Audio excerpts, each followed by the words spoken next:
What is up, you guys? I just got the chance to see Final Destination Bloodlines. This movie came out last week. Today is Friday the 23rd. I wanted to watch all the Final Destination movies. I was going to put out a video for you guys, but I feel like it's a little too late for that now. So I just want to give my thoughts on Final Destination Bloodlines. Without further ado, let's get into it. We got the poster behind me. I actually really like this poster, and I too had my own Final Destination today.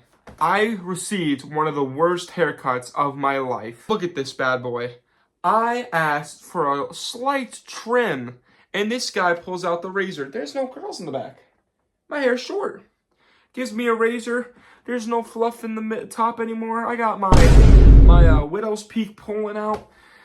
So it's season of the hats for now. Go Maple Leafs, even though they're out of the series. So we'll try again next year. And on top of that, here in Pennsylvania, which is where I reside, the temperature decided to drop from 85 degrees to 50 for 2 weeks. So now I have the unfortunate path of getting an illness.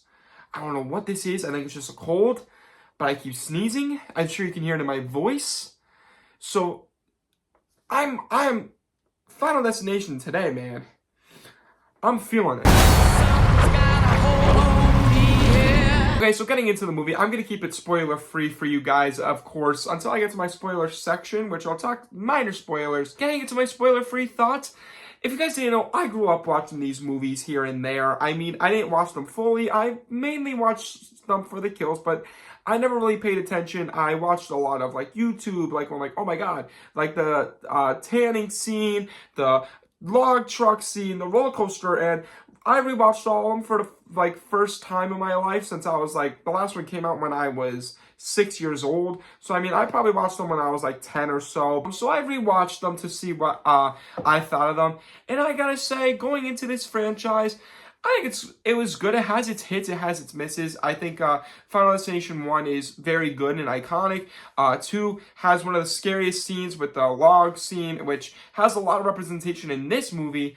The third one's my favorite. I think that one's really good when it comes to the roller coaster scene. I love roller coasters. The fourth one is god-awful and one of the worst movies I think I've ever seen. And the fifth one's pretty good with a surprising twist at the end. And then we got this one, which, I'm going to say it now, I think this takes the cake on every single Final Destination movie. Now, I'm, again, not a super big fan of this franchise. Like, I know a lot of people grew up with it in their childhood. I didn't really grow up with this franchise in my childhood.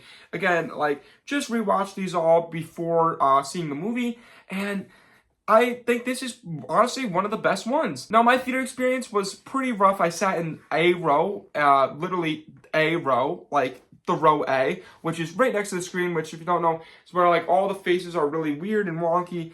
It was sold out. Didn't think it would be sold out, but it was. So me and my girlfriend and her family saw that in A row, and I gotta say that put a damper on it, but the movie was actually really good that I didn't care. This movie, of course, follows the tragedies, like every Final Destination, where it's a provision or whatever it is, like a vision of basically seeing this massive death and chaos, which in this case, it's in a skyscraper, which I thought was really cool because I'm an architect. So I was like watching this and I was like, this would never be made, ever. And it takes place in the 60s, which I thought was very different and unique for the franchise. And what I really like is that it follows the events of the people that survived this all have families and they all have to be done one by one by one. And it connects to the whole franchise because, of course, this is basically the event that starts everything, which is really cool. And I gotta say, I think the kills in this movie were very, very graphic and crazy. Yes, some of them are a little CGI wonky, but nothing as bad as 4 or some of the old CGI effects in like Final Destination 3 and Final Destination 4 and 5.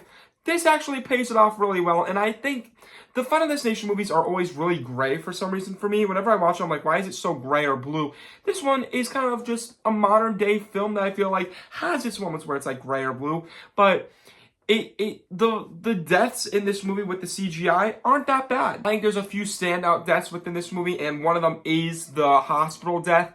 Insane. I will say something that I don't really care for about in this movie. You don't really have clues onto like who would, like how the next death would be. Like in some of the other movies, where like in Final Destination 3, there would be pictures, or in 2, there would be random visions that the girl would have, you know? Or in 1, it would be like random signs, stuff like that they would have throughout the series. This one, there really wasn't any.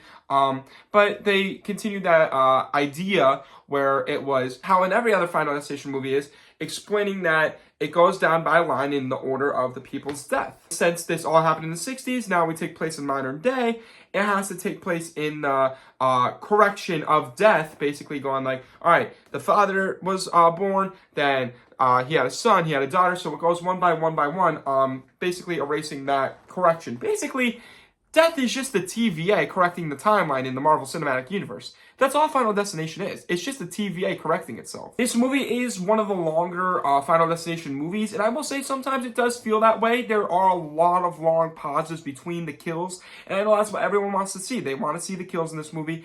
And they are very well done. They're very well done, and I think they try to get the characters to be more fleshed out compared to the other movies. And I think they do a pretty decent job doing that. I will say though, there's a few characters in there that I'm just like, I don't really care. Like the main character's father really is in there for like a little bit, but then like it really has no point into the movie. The main character's mother has this whole like kind of side plot within the whole family, which doesn't really affect anything. It really doesn't answer anything to the plot. So that was kind of like a little like, why was that really needed? But needless to say, I do think this is one of the better character groups that we see within the Final Destination movies, such as like Final Destination 2. I didn't really care for that group of people, and same thing goes for like 4.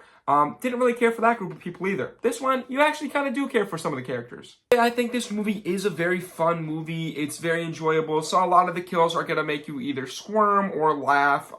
And Tony Todd does appear in this movie. It is his last movie. And man, his speech and kind of like monologue that he has is talking to the audience, man. Like when he was talking, it was so heartwarming and more like just like it hit me in the feels, man, when he was talking. I'm gonna miss Tony Todd. Now getting into my spoiler thoughts, I don't really know what to say with spoilers. Of course, like I think that it's really cool that the whole message, it pretty much to this whole franchise, don't take pennies or coins out of a wishing well. That's really it. If that boy didn't do that, I guess the place wouldn't bomb and explode and break apart. I mean, the glass still would have shattered, but you know, I don't know. And also follow your codes, your city codes. Like when an elevator says 8 people, don't stuff 20 people into there.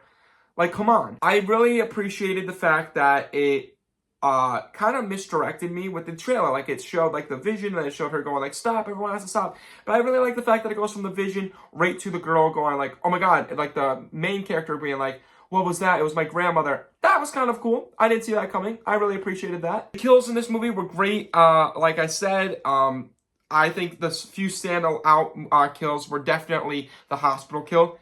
Insane. I don't even know what to say with that. Just crazy. And I really like the fact that they kind of took a lot of the other movies' ways of how to get out of death, like such as dying and being resuscitated, like in Final Destination 2, or killing someone, like in Final Destination 5.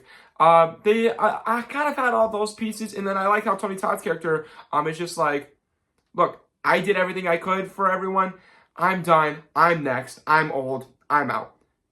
He kind of just said, like, you're going to die, and here's the 2 rules. You can either kill someone or die. But that message that he left for the audience, very heartwarming. And I do like how the characters really don't believe the main character at first at all. They instead, like, have to see that a few characters die to believe them. I think that's pretty cool. And they felt genuine. They felt real. Instead of having just, like, a guy that goes, like, says, like, a random line, or, like, a girl that goes on the highway and her friend's talking to her dad about going on the road trip, and then she says the most out-of-pocket thing that you would ever say around a friend's parent.